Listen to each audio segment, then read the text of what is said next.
Hey y'all, Cedric here. It's been a while since I've done an Introverts Alcoholics Anonymous meeting.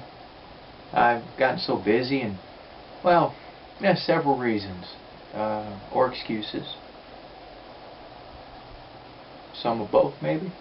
I guess I was a little disheartened at how many,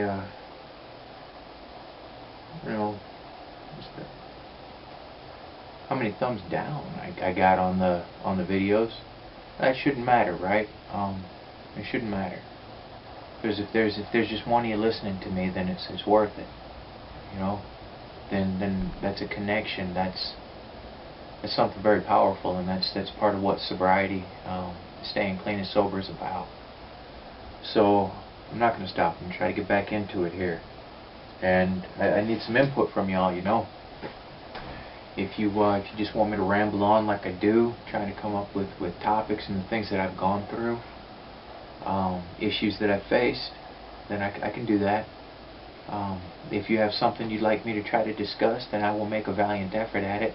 And if I cannot find an intelligent response within myself, then I'll try to find one elsewhere and bring it out in the video. I can't get YouTube messages, but if you you could probably just post something down below, in the comments, if you've got something specific you'd like me to try to discuss. So here's how I'm going to do this. I'm going to try to, as I've said before, try to stick to a format that's going to be recognizable.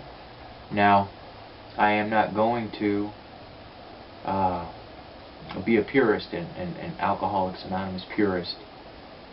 What I mean by that is I'm going to discuss addiction, okay? Not just addiction to alcohol, because that's not the only addiction I have faced in my life. I've been a drug addict. I've been addicted to violence and like that.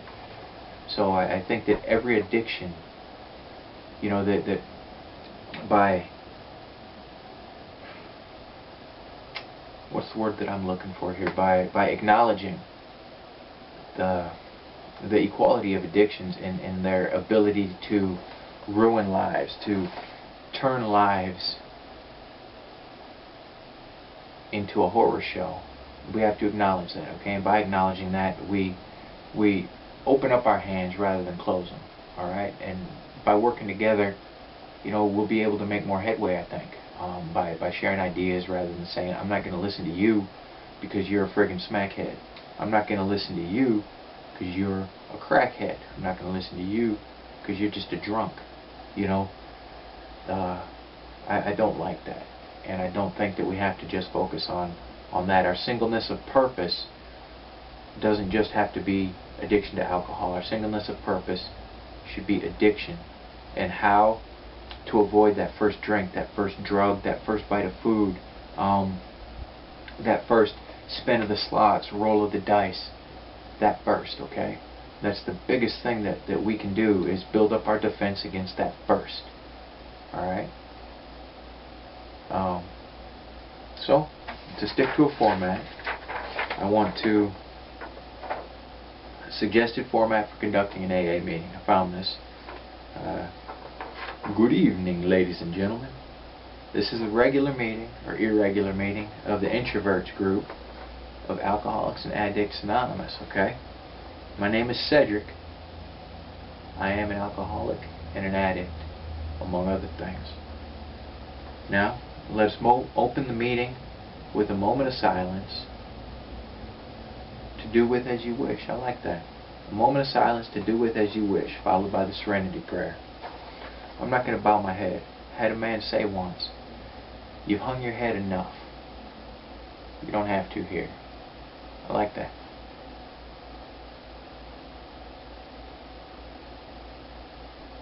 Alright.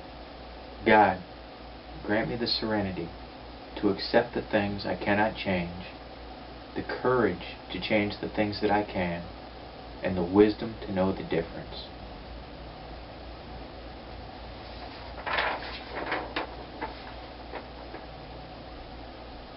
Alcoholics Anonymous is a fellowship of men and women who share their experience, strength, and hope with each other that they may solve their common problems and help others to recover from alcoholism and addiction. I'm going to add those things in. The only requirement for membership is a desire to stop drinking or using. Okay? I like that. I like that. Our primary purpose is to stay clean and sober and to help others, alright, to achieve sobriety. Now, blank will read how it works. Since I'm the only one here, I'm going to go ahead and read how it works from chapter 5, okay?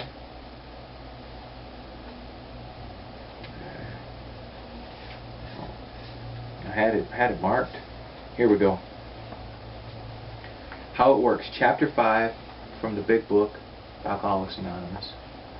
Rarely have we seen a person fail who has thoroughly followed our path. Those who do not recover are people who cannot or will not completely give themselves to this simple program. Usually men and women who are constitutionally incapable of being honest with themselves. There are such unfortunates. They are not at fault. They seem to have been born that way. They are naturally incapable of grasping and developing a manner of living which demands rigorous honesty. Their chances are less than average. There are those, too, who suffer from grave emotional and mental disorders, but many of them do recover if they have the capacity to be honest. Our stories disclose in a general way what we used to be like, what happened, and what we're like now. If you've decided you want what we have and are willing to go to any length to get it, then you are ready to take certain steps. At some of these we balked. We thought we could find an easier, softer way, but we could not. With all the earnestness at our command, we beg of you to be fearless and thorough from the very start. Some of us have tried to hold on to our old ideas, and the result was nil until we let go absolutely. Remember that we deal with alcohol, cunning, baffling, powerful. Add in anything you like there, whatever your addiction is. Without help, it's too much for us. But there is one who has all power. That one is God. May you find him now. Half measures availed us nothing. We stood at the turning point. We asked his protection and care with complete abandon. Here are the steps we took, which are suggested as a program of recovery. 1. We admitted we were powerless over alcohol. We were powerless over alcohol and our addiction, that our lives had become unmanageable, came to believe that a power greater than ourselves could restore us to sanity, made a decision to turn our will and our lives over to the care of God as we understood him, made a searching and fearless moral inventory of ourselves, admitted to God, to ourselves, and to another human being the exact nature of our wrongs. We're entirely ready to have God remove all these defects of character. Humbly asked him to remove our shortcomings. Made a list of all persons we had harmed and became willing to make amends to them all. Made direct amends to such people wherever possible, except when to do so would injure them or others. And that includes injuring you. If it injures you or could be injurious, then skip it. Continued to take personal inventory, and when we were wrong, promptly admitted it. Sought through prayer and meditation to improve our conscious contact with God as we understood him, praying only for knowledge of his will for us and the power to carry that out. And the last one, number 12, having had a spiritual awakening as the result of these steps, we tried to carry this message to alcoholics and to practice these principles in all our affairs. Many of us exclaimed, "What an order! I can't go through with it." Do not be discouraged. No one among us has been able to maintain anything like perfect adherence to these principles. We are not saints. The point is that we are willing to grow along spiritual lines. The principles we have set down are guides to progress. We claim spiritual progress rather than spiritual perfection. Our description of the alcoholic, the chapter to the agnostic, and our personal adventures before and after make clear 3 pertinent ideas. A. That we were alcoholic and could not manage our own lives. B. That probably no human power could have relieved our alcoholism or addiction. And C. That God could and would if he were sought.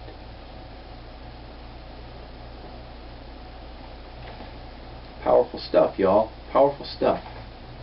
Now, before I go any further, I just want to reiterate, I myself am not an according to Hoyle Christian. My perception of God, my concept of God, differs vastly from that concept of God, that conception of God. However, I do not say that any person's idea of God is wrong. You know, whatever your concept of God, whoever your God may be, you're all right with me. You know, as long as you're not using that God as an excuse to do wrong in the world. My idea of God is this universal energy. I've talked about this before, but maybe it'll make sense to you. But at the very least, it will let you know that I accept you. Okay? I accept you, whatever your perception of God. My concept of God is a universal energy, a kind of glue that binds all matter together, that spark of life, that spark that causes atoms and protons and elements to bond and become solid things. You know, the universe is amazing. We're amazing. We really are. So that's my concept of God. Some kind of governing force that exists within everything. I guess you could call me a primitive animist or something. Been called worse. So I had a few people, you know, comment on my videos and say nice things and ask me when I'd be doing more videos, and just gotten really busy and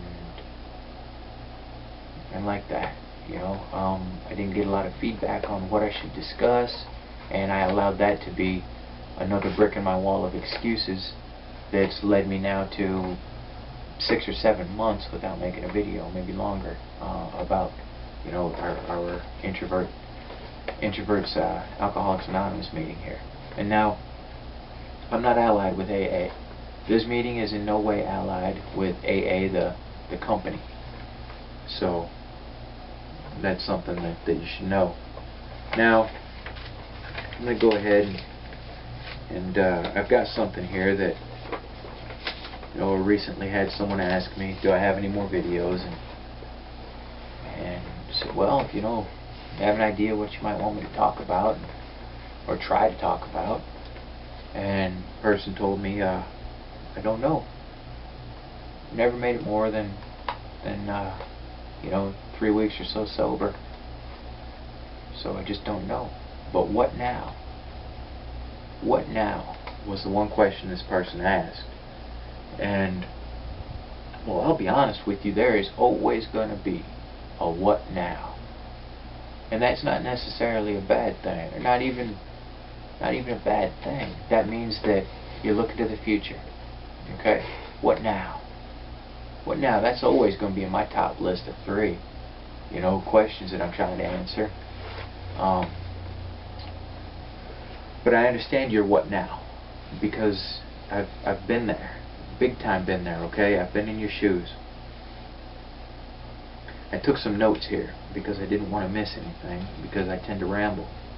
Y'all have noticed that. I pull a Boo Radley routine and I don't want to do that. So what I'm going to start off with this what now is we have something that's called a schema, okay, a world schema, and a very simplistic explanation for that is our experiences, our values, how we were raised, all these things come together to form our perception of the world, our schema, alright? And these things become linked within there, okay? If a person is attacked by a dog, oftentimes after that, anything that has to do with a dog will cause a generalized anxiety. And that's a connection within that schema. And it can become inextricably linked with all these other things, because we really are. Our mind is kind of a soup bowl. We have an ability to partition information, of course, but oftentimes that information bleeds over into other areas.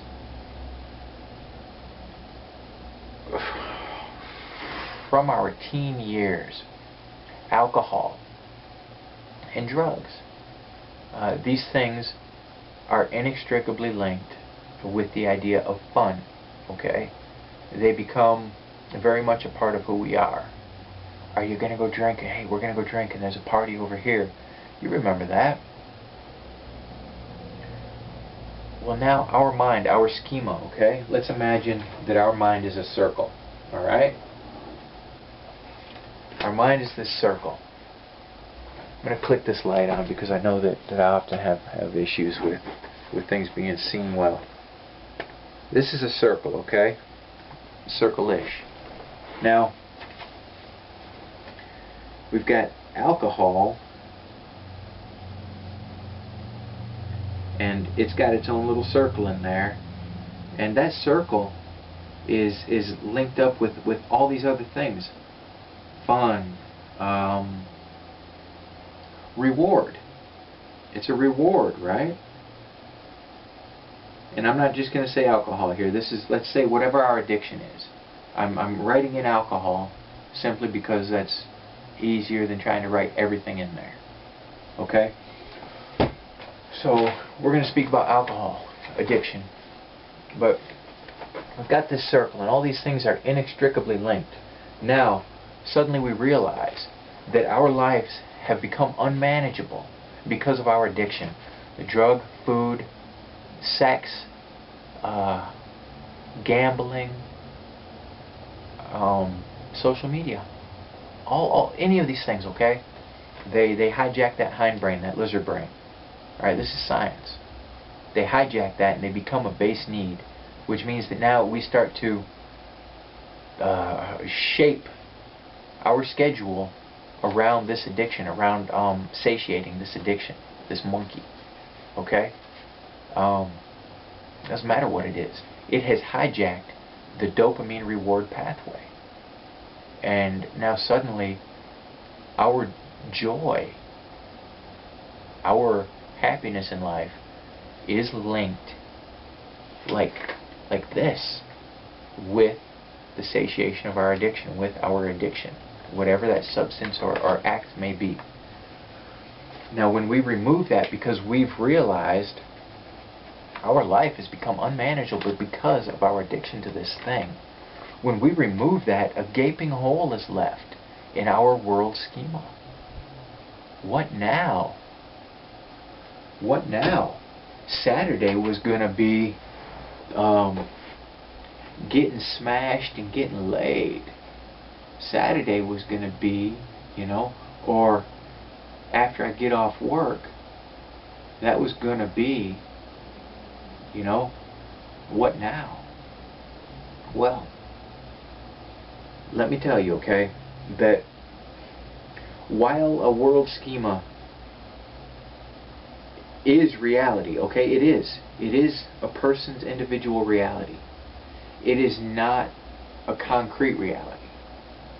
It is not immutable. It is not unchangeable. Okay? You can change it. It will require an act of will. Many acts of will. Now I got to turn this light off. This is going to get blinded over here. It's going to require us, you, me, to expend as much effort into remaining sober, staying sober, clean and sober, clean and sober, as we expended getting drunk or high, or getting food, sneaking food, figuring out how we're going to be able to gamble, shuffling around credit card debt so we could do the next thing. Alright? I can promise you this. If you are willing to put as much energy into staying clean and sober, okay, as you put into your addiction, then you will succeed. Now, I would love to say to you, it's going to get easier. Oh, super fast, super much, this easier. I'm not going to say that because that could set you up. Alright? Now it does get easier for some people much quicker than it does for others. If it's not easier for you right away in a week or a month, do not beat yourself up or feel bad. I would like you to consider this.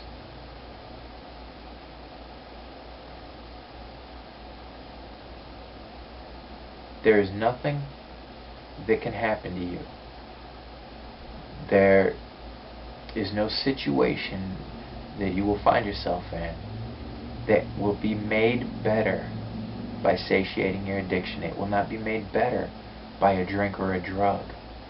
Okay? And if you allow your rational mind to cogitate, to think on that for a moment, you will realize the bone deep truth of it. Okay? There is nothing that a drink or a drug will make better. Okay?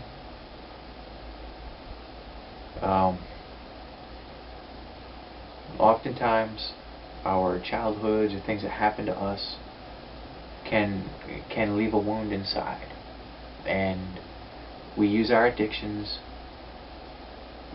because it's something like we're trying to fill a hole, or we're trying to cover this wound, but it's a false band-aid. Okay? Satiating our addiction, it's a false band-aid. It doesn't actually cover this wound. It doesn't heal anything.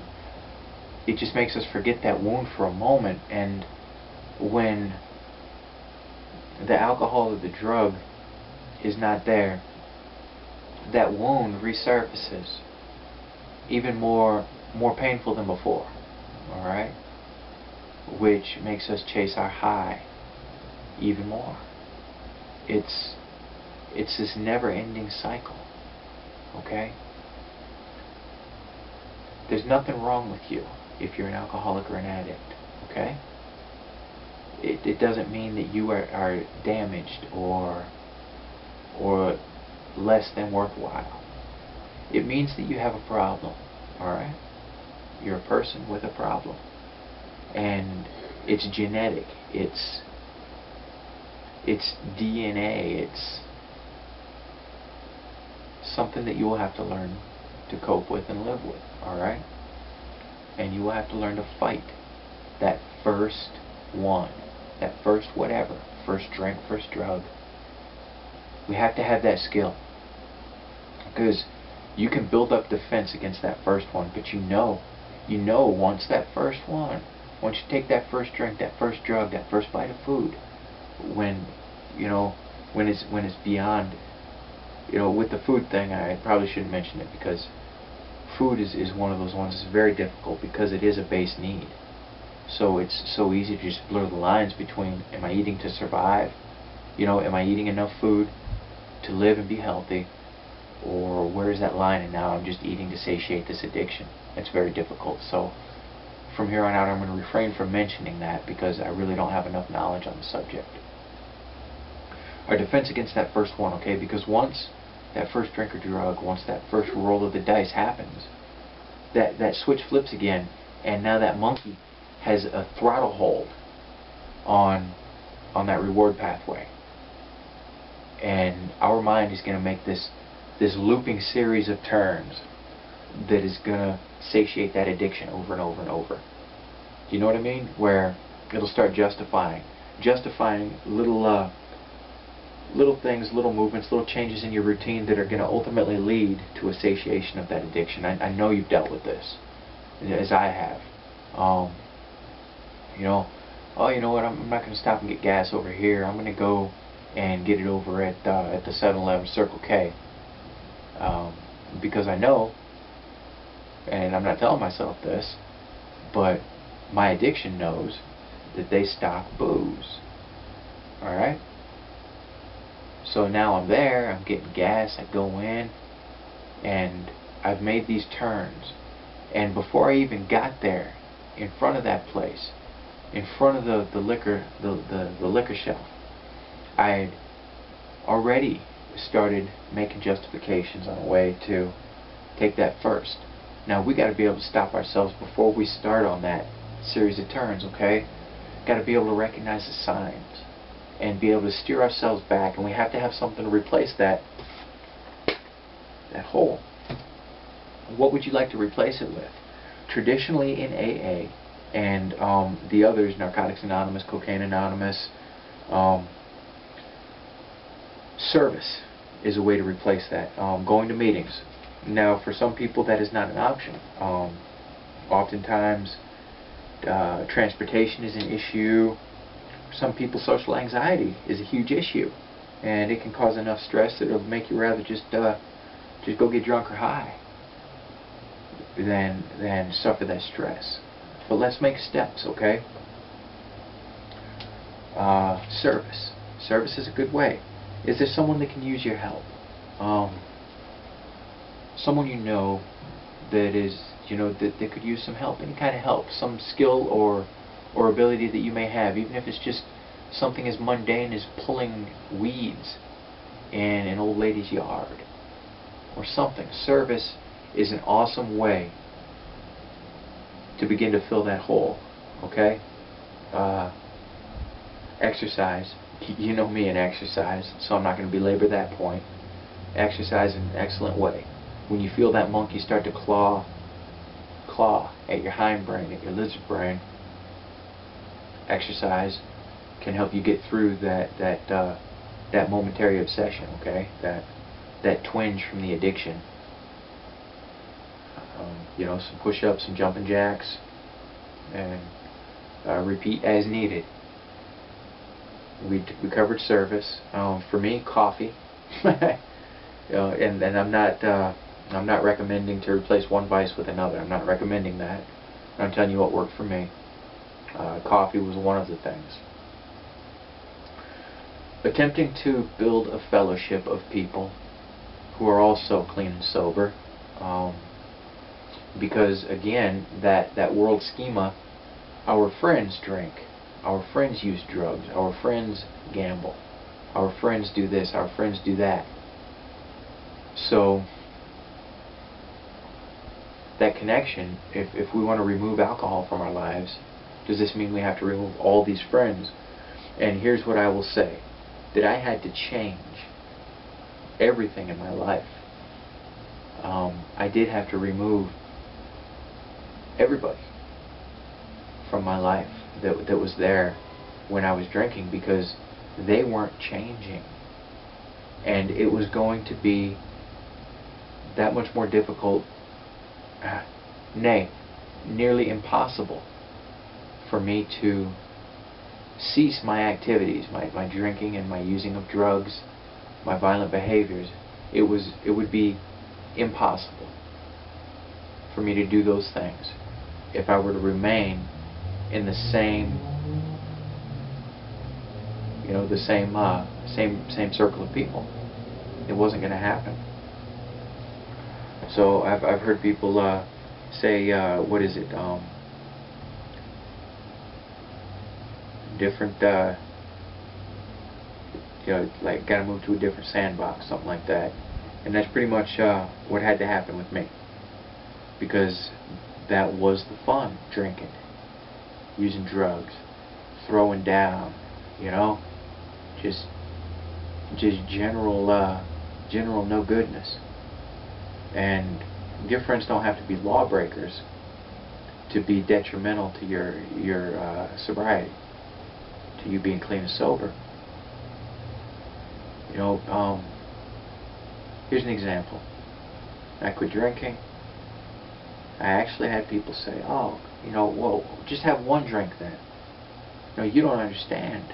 It's a problem for me. But there was always going to be someone there doing that, and I didn't need another devil on my shoulder. So I did have to change. I had to change my geography, so to speak, as it pertained to my friends, my circle of friends. And I had to do that for myself. I had to be selfish. I've heard people say that AA is a selfish program, and in many ways it is. But also, if you think about is a friend who wants you to continue doing something that is destructive for you. Is that friend really a friend? Is that really what you need in your life? Okay, because I will tell you this, you are better than that. You are more worthwhile than that. No matter what your history. If you were sexually promiscuous, maybe you committed criminal acts, you were a thief, all those kind of things. I was all those things. But that doesn't mean that I had to remain those things, that I had to continue doing those things. It doesn't mean that I had to continue getting fall down drunk, getting throw down drunk. It doesn't mean that I had to keep getting spun and staying up for nights on end and doing all kinds of heinous criminal stuff. Just because I did it doesn't mean I have to continue doing it. If you want to be a different person, that is your inalienable right. Okay? So you don't have to remain in those circumstances. I would like to see better for you. It doesn't have to be that way. You don't have to feel broken down, beaten down. You don't have to feel trapped. You don't have to anymore. There's a better way. Alright? And the easier, softer way really is doing the work. It just is. Alright?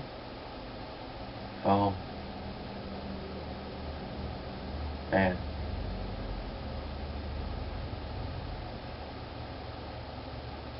I can't promise you it's going to get easier right away. But I can promise you it will get different. Now, look at me.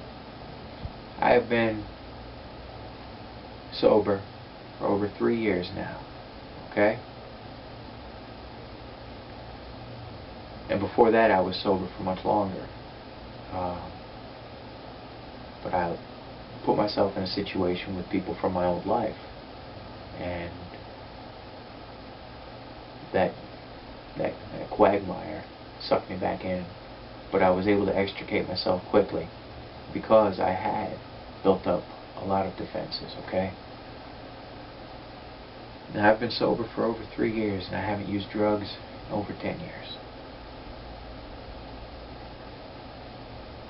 But I still face many crises on several times a day,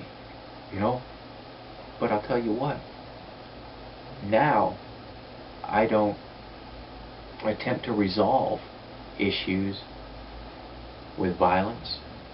My attempts to resolve issues don't put me in jail. They don't end me up in jail.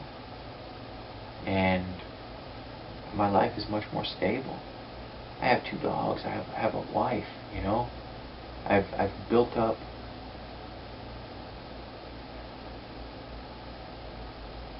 a world that doesn't suck. It doesn't cause me distress. It doesn't cause danger in my life. You can do all these things too. I'd really recommend, you can find probably PDF copies of this online for free. And again, you don't have to be put off by the God angle of it. It's a spiritual thing. It's spiritual rather than religious, okay? Allow yourself to believe in something larger than yourself, even if it's just the idea of you or of the potential you. That can be your higher power. A heightened consciousness for yourself, a better life for yourself. That's a good place to place your worries and your cares, with a you that's capable of handling them. Am I making sense? Let me see. Yeah, our addiction does become part of our self-definition. It really does. I knew this for myself, I'm going to go out, I'm going to get hammered, going to do this, hang out, and that, and the other.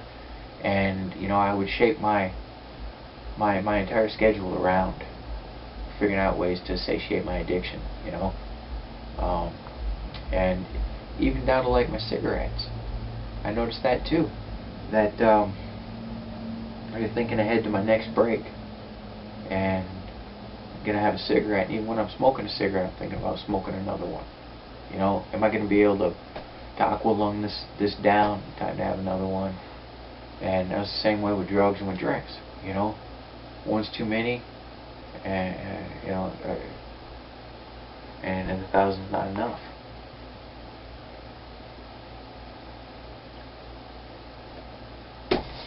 Try to stay on task here. Try to stay on. What now? Well, one step at a time. One step at a time. Alright? Look on the internet, find a PDF copy of at least the steps. Maybe like, there's a book called The 12 Steps, and it's, how to work through the 12 steps. Basically, just breaking it down, simplifying it for people like me, because I need things simplified. I also am going to include a link in the description below for the North American AA website, where you can find meetings near you, because there are meetings so many places. All right. And oftentimes there will be contact numbers. You'll find numbers on there for the intergroup offices and like that. And when you go to those local websites for your local area, there will be contact phone numbers. You can find men's names and women's names. If you're a man, I recommend that you engage in your sobriety, you're being clean and sober, with men. And for women, I recommend that you engage with women more than you do with men, because it's very easy for that hole hole in our schema for us to want to fill that with approval from the opposite sex and even sex. All right, and I ran into this myself, so I'm speaking from experience. That try to separate sex from recovery, okay? Because sex is linked strongly with alcohol and drugs, and it's something that will interfere. These relationships. You don't want to sour your experience in sobriety, being clean and sober, with with bad experiences. Now, if you can't make it to meetings, you can come here and hang out with me, and I'm going to make more videos, okay? You have my word. And I would like you to give me input, please. Remember, service to others in any way, even simple things. It is a good feeling to help another human being. This is a truth. Incontrovertible.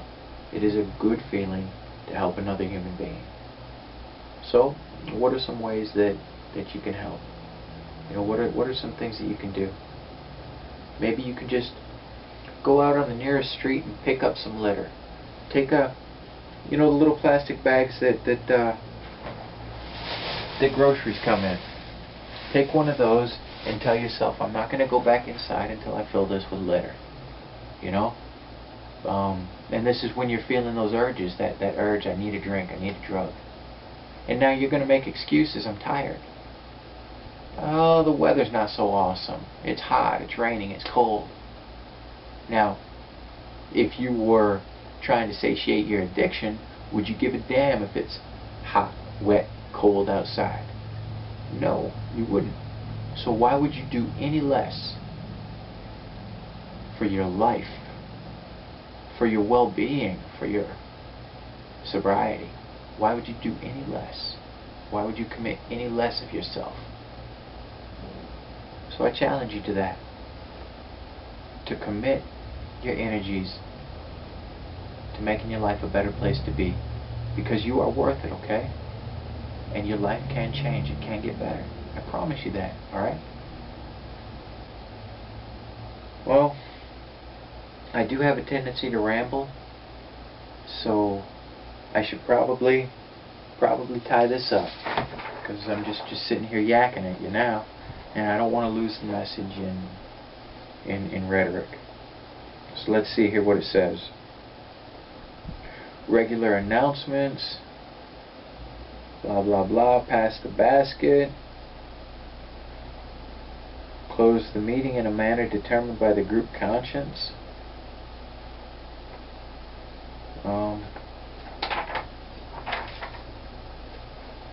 I'm not sure how to close this meeting.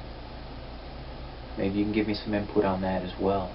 Traditionally it's closed, in my experience, with the Our Father, but oftentimes religion can be, well, the appearance of religion, because this is a spiritual program, not a religious one, but it is a good focal point to think of it. If you prefer, in your mind, this picture of Our Father who art in heaven can be whatever you like, you know. But it has a good message. Forgive us our trespasses as we forgive others who trespass against us, and lead us not into temptation. Alright? You're cutting it loose. You're giving it up. You're giving it up. Alright? Because holding on to trespasses, that's bad. You ever had that where you just hold on to a slight, or someone does something that you feel is against you, and you just hold on to it like, man, they downed me, you know? That look, the way they just spoke to me, put me down. Hold on to it, and it makes your day bad, not theirs. Cut it loose. Cut it loose and hope that others are doing the same for you. Because oftentimes those things are not purposeful, you know?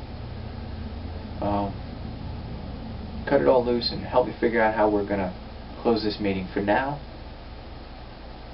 I'm just going to close it in my traditional manner, which is, you be good to yourselves, okay? You hold your heads up high. You walk through this life and understand that you do not have to eat crap, because there are other things on the menu and you get to choose what goes on your particular menu, okay? You hold your head up high. You do not hang your head for anyone. And you live free and punch hard. And I dig you, okay? I dig you. Thank you for coming and hanging out with me. I'll catch you later. Bye.